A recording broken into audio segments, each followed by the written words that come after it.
Hi, nice to meet you. Oh, you're so sweet.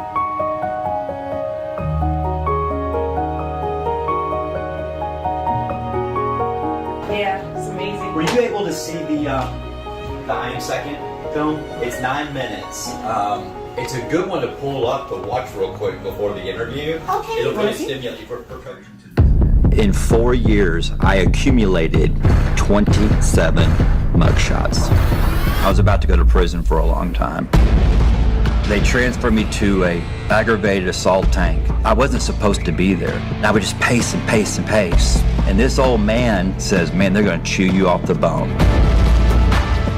The doors are closed, and then something happened.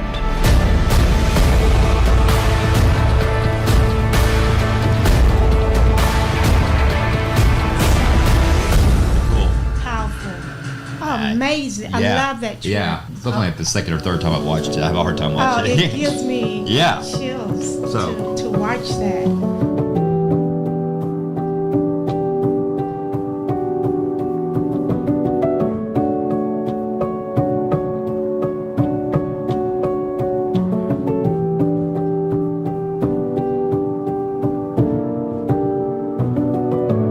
Hey y'all, welcome to Silver Lining, and I have Michael with me today. Welcome, Michael. Lorraine, good to see you. Oh, you as well, always. I'm so excited. I Always. was so excited when you called me, and I'm honored. I was like, wow, I'm ready to do this. Awesome. Well, thank you for agreeing to come. I was, like I was telling you earlier, I was kind of, I don't know. I'm kind of chicken ass Michael to come. Why's that? I don't know. I mean, look at you. I Dude. mean, your show is amazing. Well, I'm just a little BB in a big stack of BBs. Yeah, but so. M2 rocks. M2 the Rock. M2 the Rock is amazing. Oh, thank you. I love when I watch what you're doing on there. You want to talk about what you do on your M2 so Rock? you know we it's amazing because M2 the Rock, it wasn't designed. I didn't sit down and make this business plan that I'm going to start this show called M2 the Rock.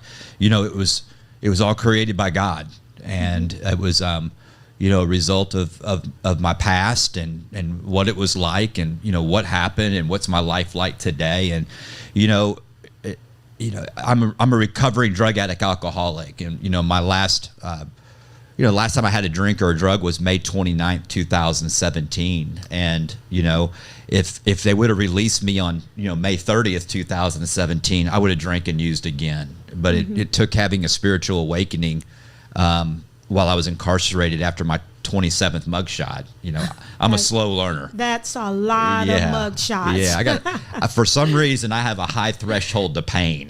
You know what I mean? So Yes. But I had a spiritual awakening while incarcerated, and you know, I realized I kept hitting this deal called, you know, rock bottom. You know, this rock. We hear about that. I hit rock bottom, and you know, I finally realized that the rock at the bottom at all these times was God.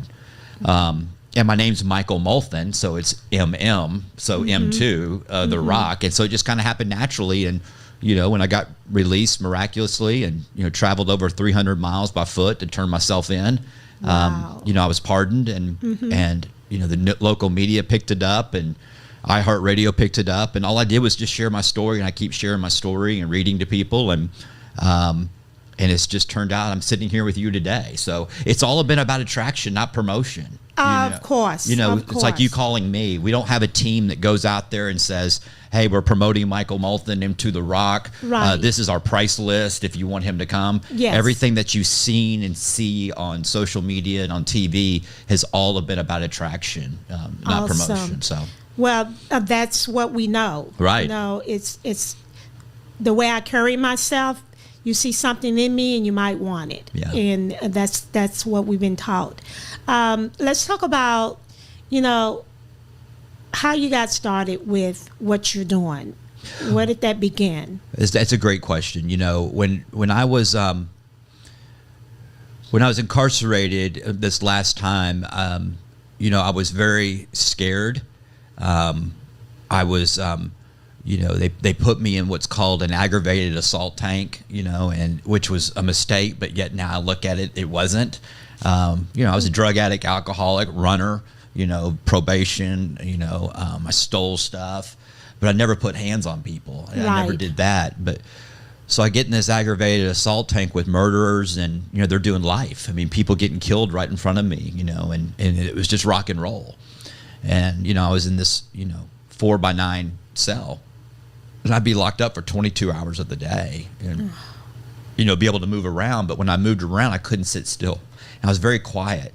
And, I had to get, it was scary at first, but I just gave up. But, I'm white, I'm proper, and I walk into this environment where I'm the minority, and I walk in this environment and, so they thought I was gay or a cop, they didn't know because I was just so proper.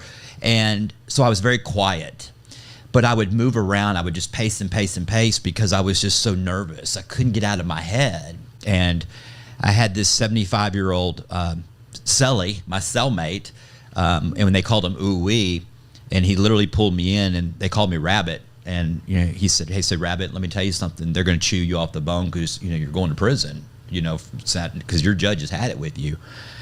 And I said, "What do you mean I'm out in that world?" And he says, "You're out in that world. You're doing hard time." And what he was really saying was I was out in the future in my head alone. I was tripping. I was future tripping, and then I was, living in the past. And then just something miraculous happened where,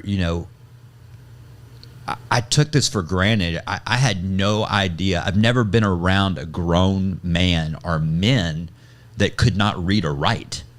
I mean, they're like, they got it together. They got their hustle on. And I mean, they're like, they appear to be very educated, but they can't read or write. And he asked me to read to him, and it blew me away. And this guy's doing life for murder, and he's 75 years old. And I said, okay, what's the catch here? So I read to him, and then I realized that 4 days go by, and I had this sense of peace, and I wasn't out in that world anymore.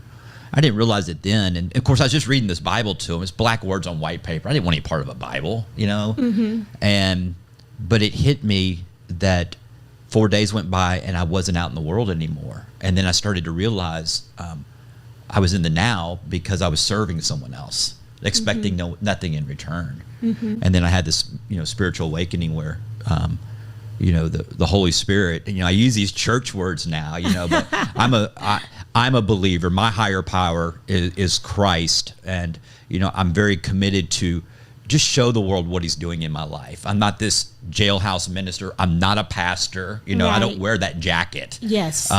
But I just go out and I try to show the world who Christ is by my actions. Right. I'm a punk. I mess up, but I realize it now. That's the cool thing. So it's kind of a long answer, but so that's what I do today is I just simply do the same thing. And there's no end to my story. It still happens. There's a reason why you called me. People need to know I've known you for a long time. Yes. And you've seen me come in and out and in and out. And there's a reason why I'm sitting here with you today. And I totally can relate to that. I think wherever I'm placed, there's this one little thing in my 12-step program that I work, and I asked God to place me where he would want me to be, where I can be of service. Right. And for that being said, that covers a lot of grounds for me. Right. You mentioned that when you went to prison that you don't know what caused these people to come to you and say, we can't read. Right. And taking a circumstance like that and making it where it can benefit others. Right.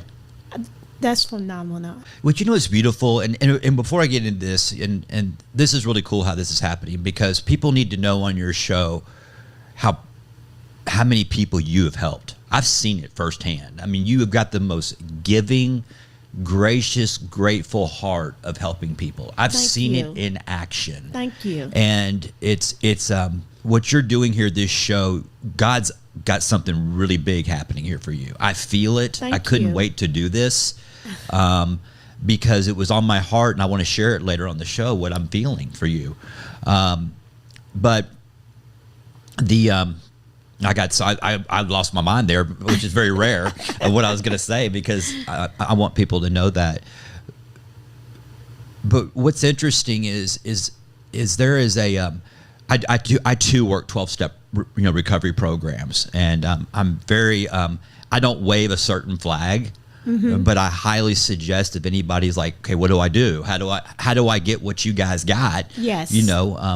Local 12-step recovery groups, I highly endorse. They work for me. Yes. They work for me. And there's something that I've studied, and I would hear it, and I thought it was witchcraft, but there's a thing called being rocketed to the fourth dimension.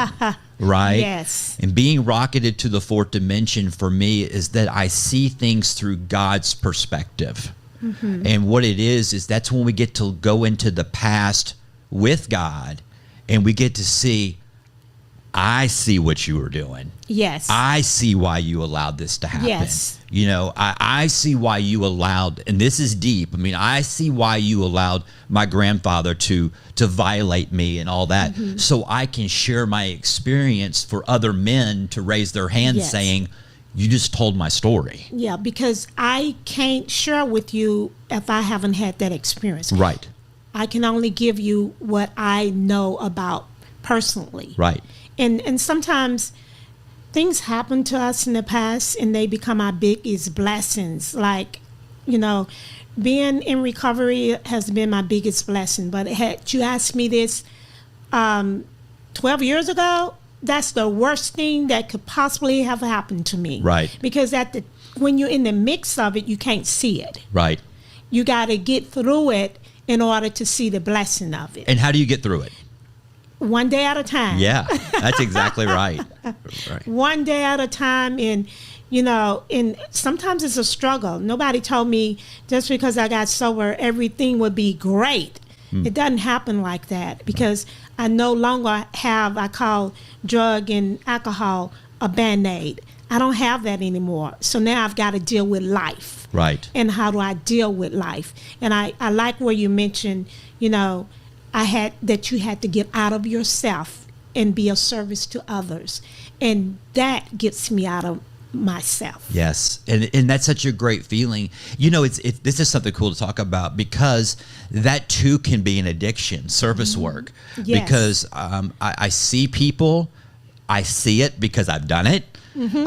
Because service work can be an addiction because we want to stay busy because we don't want to look at ourselves. Yes. And so what does that look like? Well, I'm serving others because I have motives, right? But when I'm serving someone, I have no motives here today. You know what I mean? Right. And so when I'm serving, expecting nothing in return, there's that sense of peace, and it puts me in the safest place in the world, and that's right here, right now, because that's where God's at. Yes. Right? Yes. And so that's what's such a great feeling of doing that. And so, but something that I've learned from you and watching you and hearing you speak is that in a 12-step recovery group, resentment, it's the number one offender. It's killing the human race. Yes. It's killing the human race. You look at everything that's going on in the world today, it's resentment driven. Yes. I mean, and so what is the solution to resentment? Well, if I have a resentment, it's because I play a role in it. I play a role. My part. I have a part. And looking and accepting the part that I play in things, and the difficult things. Like, you mean I played a part in my grandfather molesting me? I did.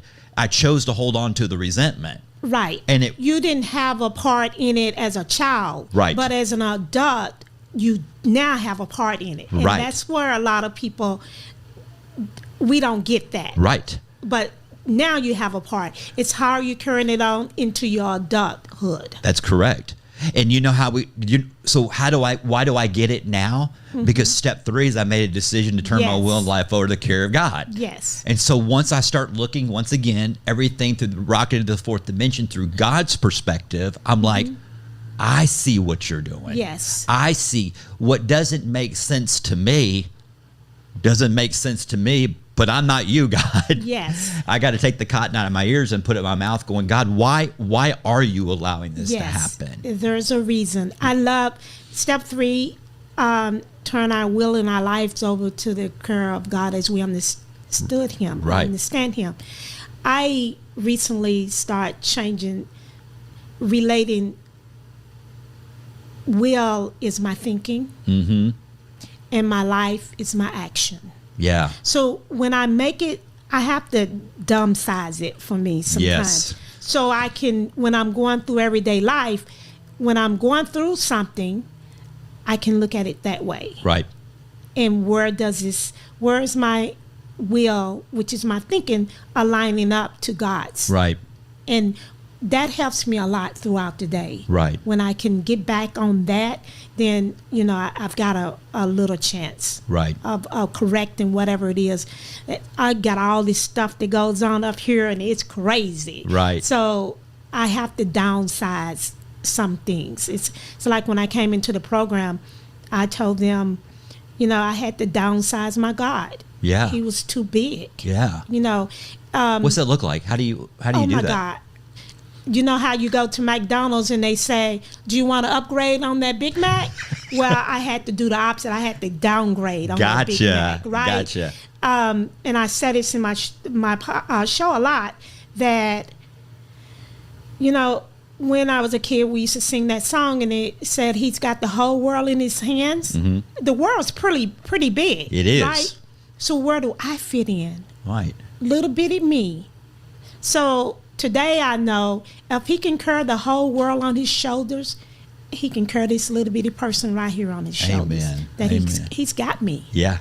So I had to come and be amongst a lot of alcoholics, I can't talk, and addicts, in order to realize what those things that I was taught in church really meant. Right. Like when you say you went to prison and these people that you're so different from, you guys are the ones that brought me to God. Right. Because I didn't know how that looked. I would go to church on Sundays and I left him in church. Yes. And then I go back on Sundays. You guys taught me that, Lorene, he goes everywhere with you. You don't leave him any place. You take him with you. Right. So you mentioned earlier about people using recovery as something like scapegoat, not to live. I used to do that. Yeah, we stay busy because we don't want to look at ourselves. Didn't want to look at myself. It happens with everyone. I mean, it happens in the church and all that. And and I always say this before when I speak. I say a couple things when I get up to speak. Is that first of all, I drank alcohol. I did drugs for the effect. Yes, that's it. And that's true recovery there. It's not because I was dealt a bad deck. If you had my life, you do this. No, that's active addiction. All right, that's selfish. Right.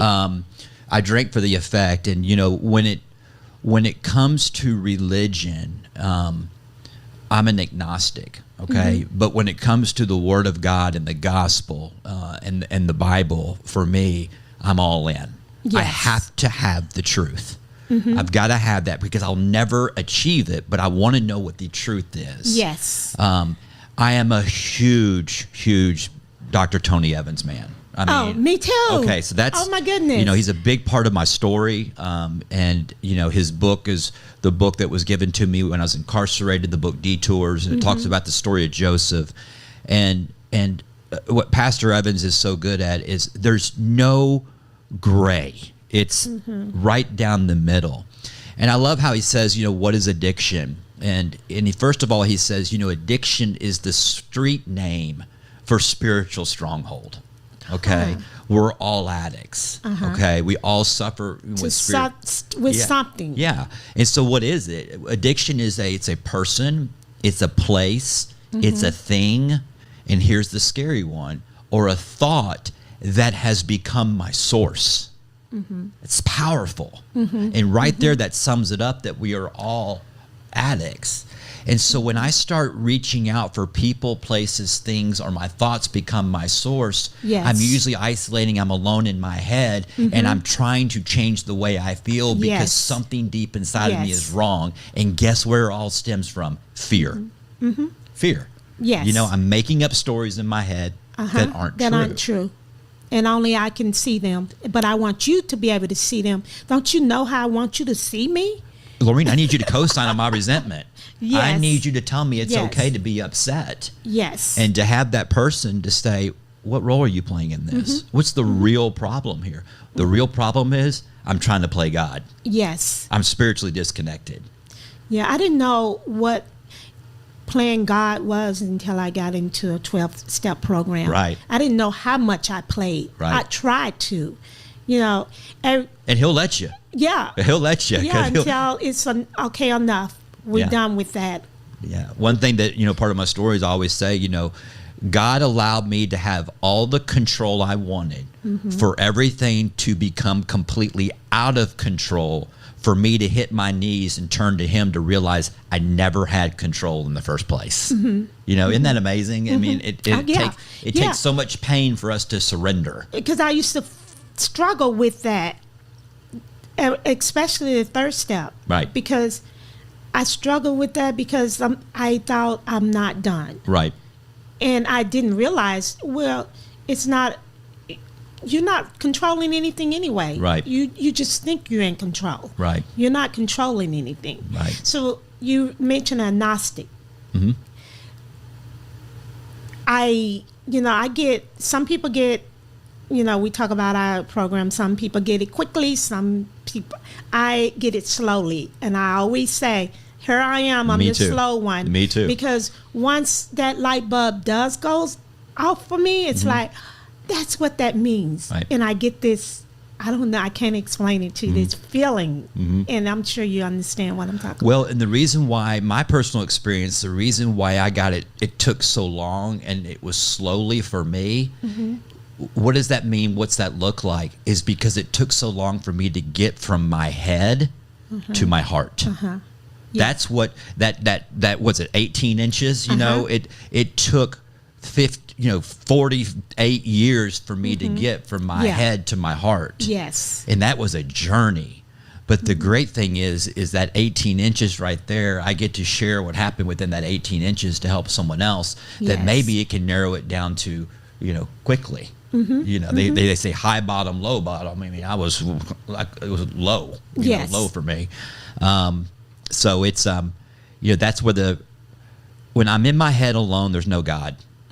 There's just no God. And and I know the great thing about recovery and being a believer, or however you want to call it, is that I recognize it today. Yes. I never could Yes. recognize it. I was always trying to fix it myself. And that's the beautiful thing is recognizing it. Yes. So. You can't fix something that you don't know that you have. Right. One thing about this program that I love too is I was so many different people. 5 people would not describe Lorene as in the same way. Right. And my friend today, she says, you know what? I watch you interact with people. You're always the same with everybody. Yeah. We talk about the Dr. Jekyll. Yeah, Mr. Hyde. Oh, yes.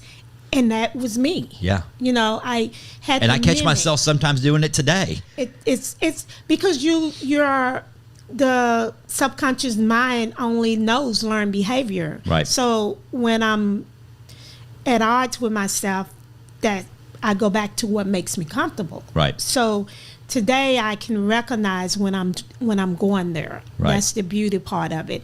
And then you guys didn't tell me that I was going to be perfect. Right. And washed white as snow. That's Right. kind of impossible here. Right. But you told me that I did not have to live the life the way I was living. Right. That I could have some tools. Right. And it was up to me what I would do with those tools. Right.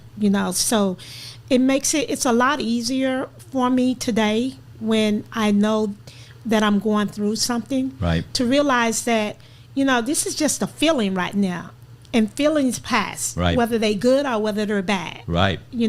It's a feeling, and It's how we handle it today. it's how I handle Yeah. it. That's important. And that's what I have so much respect for you in that aspect. I want to flip this on you. I know this is your show, but I told you before we started filming that I had some questions for you because the Spirit really led me to do this, and it's questions that I ponder in my head because I look at things differently now through God's perspective, and I'm like, where's the opportunity here? How I can help another person? When I was incarcerated, as being the minority, I see everybody as a human being, but I was the minority, and this family that God gave me, that I was surrounded with, and I miss them to this day. I mean, I really miss them. I mean, these are people who planned and plotted to kill people, but I just saw something different in them, living with them. They were, they had wrecked lives, and what they did was wrong, and they admitted it,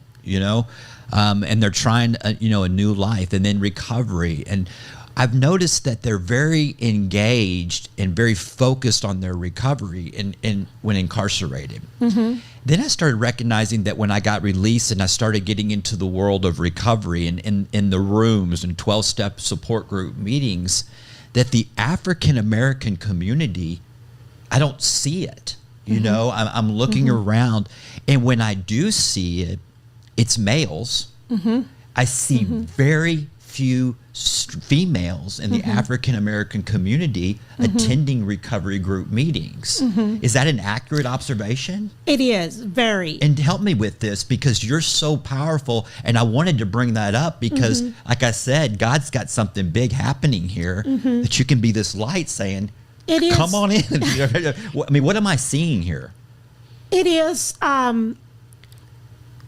with a lot, well, this is just my opinion only, because I can't speak for everyone, but I think we're such caretakers. In the female, you mentioned that my thing is I don't see a lot of females, period, in the rooms. And that's accurate. And very few black women. Right. So you're right with that, because a lot of times we raise that what goes on in the house stays in the house. Okay. And we don't talk about it. So that was my experience. Yeah. It was hard for me in the beginning to open up, because I don't want you to think that it's not everything. I like looking a certain way, and I want you to think inside I feel that way too. Right. But I can really be hurting inside. But I don't want to acknowledge that. Right. Because when I see a sister come into the rooms, I gravitate towards her. Yeah. Because I want her to know this is a safe place. Because when I came to Addison, I don't think it was too many black women in there. And like my main point of this is that's where, because I travel the country, and speak, and I attend support group meetings, and I'm very observant. I did that when I was in real estate and all that. It's real. I'm always searching that if I have, if I'm building homes in this neighborhood, well, I've already got this neighborhood. I want to go try a different area where I want to, it's easy. I always like to hang out in piles where no one knows me. Right. Why hang out with everybody knows me? Because I can't build. God can't use me if I'm hanging out. And that's what I'm talking. So I make these observations, and it's like, the Asian community, the, the Muslim community, and all of this. It's a very specific, it's just we both see it, it's an observation. And so my question is why?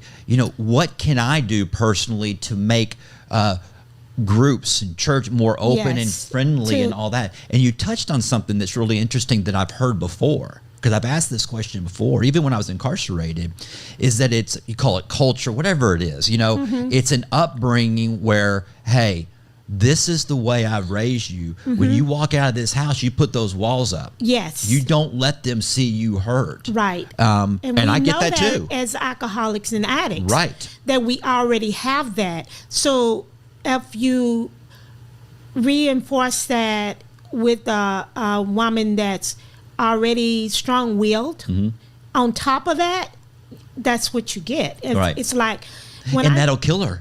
It will. And that's another reason why I wanted to start my show here. Is I want people to see there's help.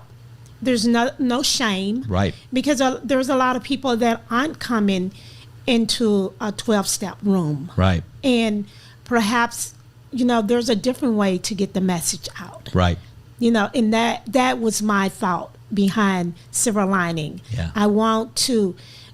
We're always revolving, and we're always growing, and we're always learning to do new things. Right. So let's branch out and do something more, Right. if that's possible. Right. Because right now, and you know this for yourself too, Michael, that the 12-step rooms are full. Yeah.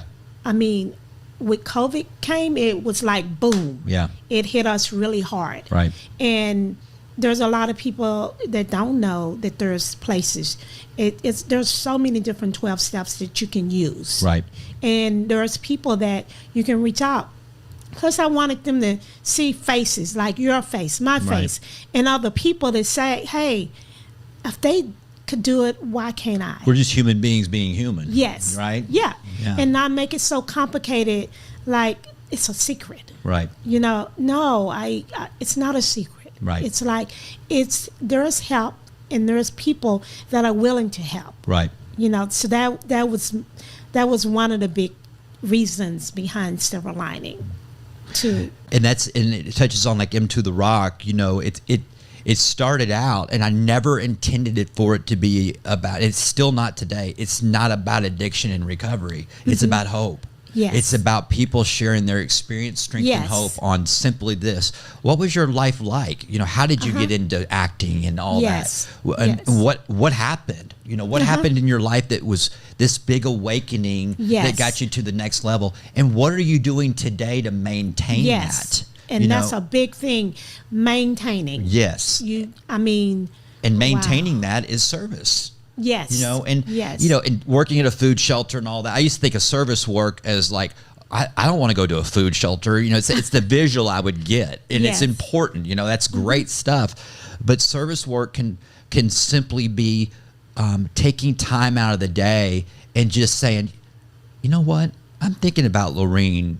Hey, Lorene, I text you. How are you doing today? Or Simple service as work. that. Just Yes. simple as that, Simple and as saying, that. hey, you're on my heart today. Yes. And just text it, because who You know knows? how I don't know what you're going through. That makes you feel. Yeah. Yes. And expecting nothing in return. Expecting nothing. You know, because expectations set us up for resentments, which is the number one offender that's killing the human race. Because I think you either think like me. Right. That's exactly right. And so if you don't, I get resentful. that's exactly right. So life. I'm learning that life is very simple, but I complicate it. You know, I complicate it. And the reason why I love doing what you and I are doing, and I hope you can relate to this, as we've been talking, I haven't once gone into the future in my head alone. I know. And I haven't gone into the past in my head alone. Yes. And the reason why is because we're serving, hoping Yes. someone hears this, and we're in the now. Yes. We're right here, right now. You're a great interviewer. Yeah. I mean, this Well, is thank beautiful. you. And so it is a, you know, I hate talking about, I love sharing my story, but I hate talking about me. We get thousands of messages on social media through M to the Rock. And the most common thing that we get is, you know, my husband, my wife, my daughter, my son, my loved one needs help with addiction. Will you please call them and help them? Well, we have a standard reply, but no. You know, they have to reach out and do it. That's what it took for me. Yes. And people don't understand that. No. And step one is, you know, we admitted that we were powerless over blank, which is alcohol, drugs, porn, gambling, whatever it is, our thoughts, that our life has become completely unmanageable. Well, powerless and unmanageable, I got honest with that, but I kept drinking and using. All right? True honesty, and this is a message for the people who message and all of this. True honesty is, for me, is simply this. I don't know why I'm doing this. Help me. I don't know why I'm drinking and doing drugs. I don't know why, Lorene, that when I wake up in the morning, I look at myself and I say, I'm not drinking today. And I mean it. And I'm drinking at noon. Yes. Why am I doing this? And it's okay to ask that question to someone in recovery. Yes. Someone that can't relate to alcoholism or drug addiction, they're going to say this, just don't do it. So simple. Why can't you stop? Yeah, why just don't open the can of beer and drink it? Yeah, it's not that simple. No, because it's the reason. I mean, that's just a symptom. It's with step one, and here's another one of these little things that it took me, I think, a year in the program before it hit. and someone, and the way I got it was someone mentioned it, because I might have been doing something, going around. I'm always asking people stuff, Right. Stupid stuff too. And he said to me, the way you know that you are an alcoholic is, you know how you drink water and you get full? Well, with alcohol, you never get full. Mm-hmm. You want more, more, more. And I got that, but I couldn't get, I'm powerless over alcohol. And it's like, what does that mean? Right. But when he explained it to me that way, I had to remember, oh, that's right, because my sides can be really hurting from all that drinking, right? You Right. know what I'm talking about. Oh, yeah. But I still keep going. Right. And then you have people that say, well, I can't be one because I don't drink every day. Right. It has nothing to do with that. When you start up, can you stay stopped? Right. Because, in the 12-step program, we cannot label anyone as being alcoholic. Right. You have to do it. Right. You have to do it. Well said. And it has to be complete honesty with yourself. That's right. To say, you know what, this isn't right. Right. Other people can tell you that all day long, but you have to do it. Right. And once I did that, it was like, okay, now maybe I can do something about it. Right. And that's where the work comes in. So also when people reach out and ask for help, why is it so important that men work with men and women work with women? Not anymore. Not anymore. No. Oh, okay. No, they changed that. Okay. Yeah. So because it doesn't matter. Yeah. It's just another alcoholic talking to another alcoholic. Huh. Only. Even walking them through the steps. Mm-hmm. Okay. Yeah, that's changed. So Well, good. Yeah, I know about the 12-step program that I'm in. Right. I don't know about any other ones, but yeah, that's changed. Oh, So, good. Okay, yeah. well, good. We'll have to touch on that another show. Yeah. And I You know love what? I'm going to do that. this right here. I'm gonna put it on blast right now. I'm feeling led by the Spirit. I think you and I ought to do a show once a month. Really? I really do. I would love that. I'm telling you, I think that this is amazing because I don't know if you know this, but M2 The Rock, once again, they came to us. Our show is on every single tablet in every single prison. Are you kidding? So, I mean, That's amazing. So this show we're doing here will be downloaded on the tablets on every prison. And so they'll be able, so it's another way that we get to get your message from a female side, into behind the walls, that they can hear that, not only to I would love to do that. It would be an honor. Well, we do that it's with got great dialogue, and we can have healthy conversations. Yes. We can cross those. They're barriers to the world. They're not barriers to you and me, because it's all about one alcoholic, one drug addict. It's all about one sinner helping another. Oh yeah. I mean, you can talk about it. Talk about all that. Yeah. We mentioned about the 4th step and about not having any part of, because when we work that step, it's like, what was your part? Yeah. And well, lay out the 4th step for our viewers who don't know anything we're talking about. The 4th step is where you write down your resentment. It's the inventory part of the 12th step. So we made a fearless and searching moral inventory of our immoral behaviors, basically. But we also get to see what we're good at. Yes. Yeah. Yes. So it's like we say in the program, you cannot clean house without taking an inventory. Right. And we can't make amends. What you got. We can't make amends to anybody until we know why we did the things we did. And people struggle with that one because they don't want to do it. That's when they 1, 2, 3 and they out. Right. What they don't realize, what I didn't realize is in the beginning, and with the reason I struggle with it, I've already went through that shit. Right. Ain't nobody asking me to do anything new. Right. And that's what I try to tell the people that I work with. Not asking you to do anything new. I just need you to write down what you done. But one word that I use with them, I tell them, I need you to paint me a picture because I wasn't there. Right. So I need to see exactly what happened. And when I use that word, it's like they get it. Yeah. I want details. Yeah. So yeah. So you're saying that we write down our fears and our resentments against people, places, things, and institution, anything, and so I heard something really cool. I heard a speaker in Florida share, and he touched on something, because a lot of people, me including, in early recovery, step 2, we get some hope. And when we start getting hope, we start feeling, I'm getting better. No, I'm detoxing. Yeah. I'm physically feeling better, but I still can't answer the question why I drank and did drugs. That's where in step 4, we get to find out why we did it. That's the work. That's right. That's action. That's the action. Yeah. And I also tell people, I don't want to do the dreaded 4th step. Well, when we do step 3 correctly, step 4 is easy. Yes. Because we've surrendered. Yes. I don't care, Lorraine. I'm ready to get it all out there. Yeah. If you hurt him bad enough, you'll get it out there. Yes. I heard you guys say in the program, and share with me your experience on this.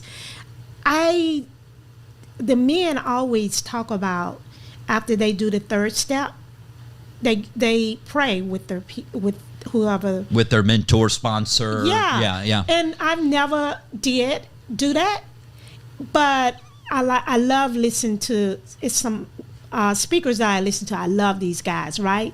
And one of them said the reason he does that is he knows that his person is getting it done. Right. So yesterday I was going through, I finished up the 3rd step, and for the first time I prayed with my person. Oh. And it was amazing. Awesome. Yes, and I'm not an emotional person by no means. I think you are. I think I'm y'all mark my words. I'm going to make her cry on the show.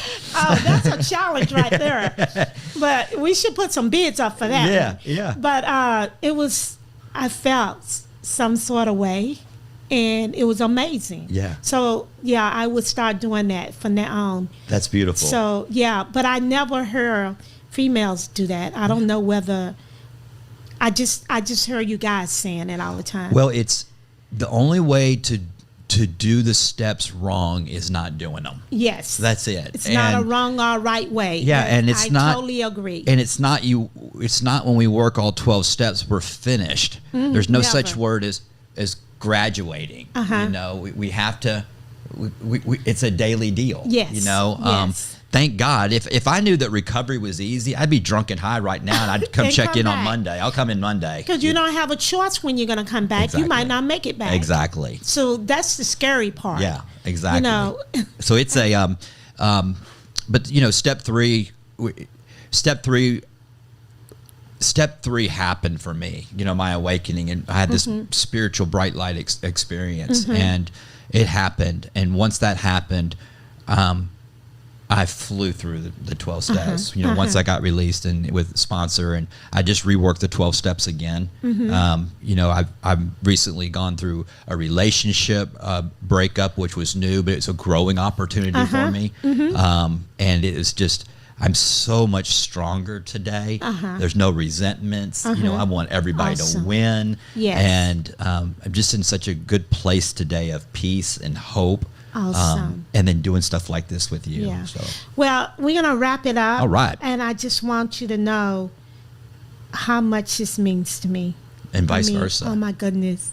I'm telling you, we need to do this. We will. This is something that, and once again, if I'm going to put this show on my platforms, okay, that way everybody can see it. Yes. And I'm going to take a picture one day with my normie shirt. I can't wait for my normie shirt. Oh, I'm going to have to bring it to. Well, that's okay. Yeah, I'm going to have to. I'm in another vehicle. I just remembered. That's okay. But I got you get it to me. I just. Well, we're going to get back together anyway. Absolutely. So, Absolutely. Yeah, I got you. All right. What do you wear? Medium? You got to show those muscles. Medium. A medium. Yeah, give me medium or large. But thank you so much, Lorraine. God bless you. Thank you for being here. Yeah. Wow. You're the real deal. I feel like you're interviewing me about. Thank you for having me. Yeah. Well, we had a conversation. Yes. Thanks, guys, for joining us on Silver Lining, and it was an honor having Michael here today. And we will see you next time. And have a great day.